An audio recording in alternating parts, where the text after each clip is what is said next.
உன்னை கல்யாணம் செய்திட கன்னி பெண்ணாகவே நீ இருக்க அன்னையே உன்னை மானமது செய்திட அவ்விடங்கோவலர் வந்தாரே.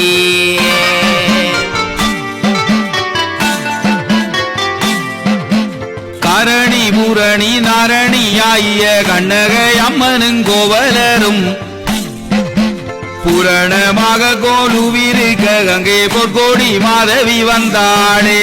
கிண்கிணி தண்டை சீலம் போலிங்க கிளிமொழி மாதவி தான் அடிக்க கண்டு மாயங்கியே கோவலரும் அப்போ கஞ்சு மட்டாமலே பார்த்திருந்தார்.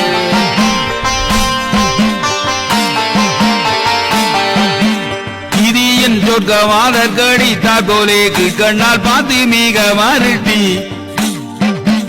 மாலை சூரட்டியே கோவலர் கிட்டு மறைந்து சென்றாள் அந்த மாதவியும்.